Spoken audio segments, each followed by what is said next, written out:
Can I come on to the planning with external partners?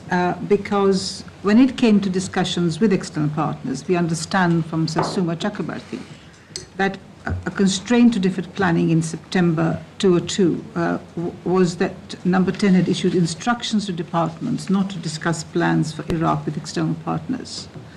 I think you also shared that sometimes you did not want your department to engage in discussions with external partners.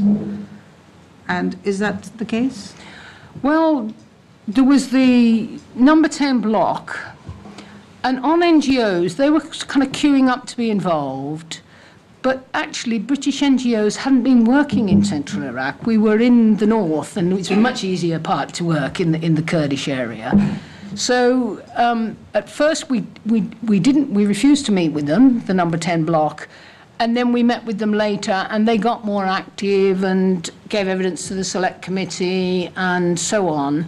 So I think they were sort of a bit cross and thought they weren't being included as much as they might have been, but that flowed, I think, from the initial atmosphere of the Number 10 block, so when they felt they were excluded initially. But I don't think the NGOs were that significant because there weren't big players in Iraq apart from in the north. And the Amal, is it? The one that worked in the south, Amar, I think it's called, something like that. The UN system, we did talk to. I think we disobeyed the Number 10 blockade. We sent missions to Geneva, where the humanitarian part of the UN is, and to New York. I think Nicola Brewer led that. And when was that? I think that was sort of October-ish, and I think Number 10 lifted it said, still be careful, but you can talk, something like that. And so that was a kind of official mission. I had personally... Just to be clear, so Number 10 had imposed constraints on what you would discuss with the external partners, but you personally hadn't. That's right. That's right. Okay. And then I think Suma Chakrabarti also talked with Kofi a number of times, sort of slightly breaching the Number 10 ruling, and Louise Frechette, who was the Deputy Secretary General and worked on the preparations, because for the UN it was very fraught as well, because there was such division around the Security Council. The UN prepared but kept it quiet. So what sort of issues were you discussing with the United Nations and when you sent people to Geneva and to New York? Well, as I said earlier, we don't have thousands of people who come marching in to do the humanitarian work like an army. We have money and people and access to expertise that we can inject into the international systems to get them working well. And if there's blockages, we can put in more money, draw down some expert people, get things moving. So you have to food, oil for food. 60% of the people are dependent on, it comes in on ships. If there's going to be military action, can we keep the food rolling? If not, we're going to have a starving country.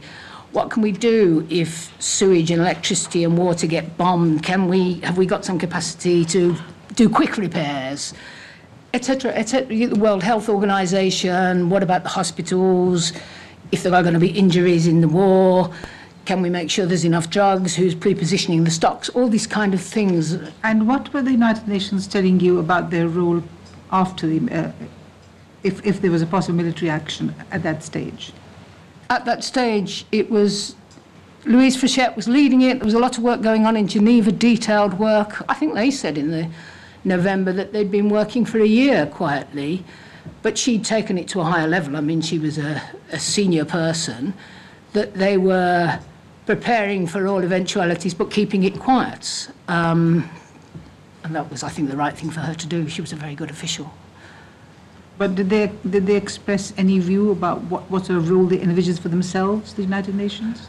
Everyone in the high senior levels of the UN was fraught and hoping that there'd only be military action authorised by the Security Council. But because of the media, everyone was worried that that might not be the case and things might get very messy and difficult.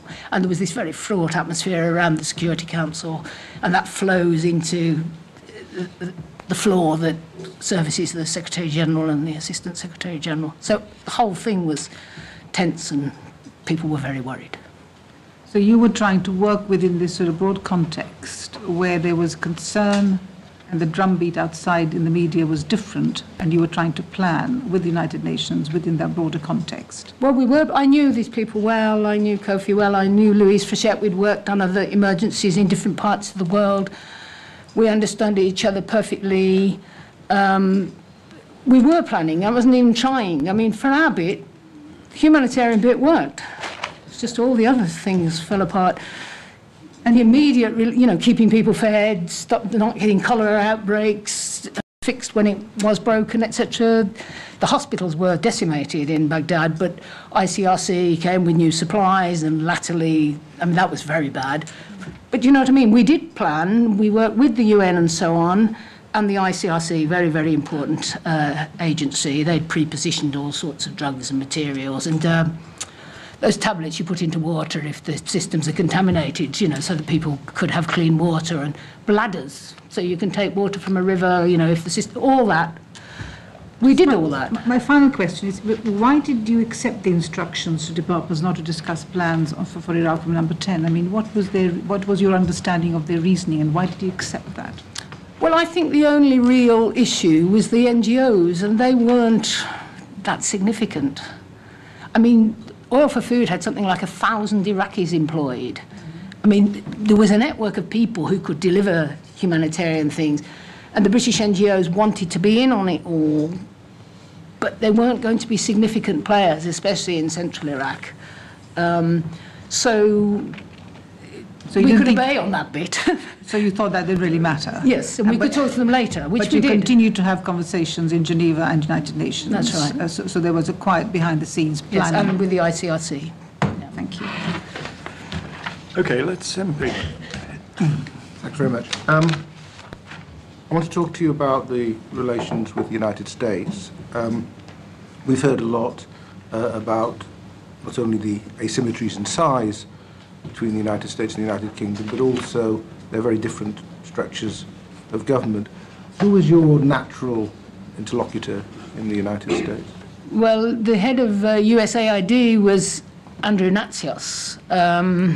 So that was the obvious link. And then we always had State Department. I mean, over Afghanistan, I met Colin Powell and Rich Armitage, whatever. Yes, Armitage, yes. So State Department and USAID. And you probably know, they did masses of planning. And then it was just a couple of months before that was all thrown away and everything was moved into Ohio and the Pentagon. It was the most... So we worked with them quietly. And I remember Andrew Natsios, who fought in the first Gulf War and was a Republican and head of USAID, and he said the most dangerous possibility is that we get chaos and sectarian divisions, and what we must do is chop the top off the Ba'athist system, but not everyone, because every teacher and so on has to be a member of the party. I remember him saying that in terms, and how right he was. When was that conversation? I'd have to look it up to check, but I would think late 2002. Late 2002. But I could double check if you wanted me to.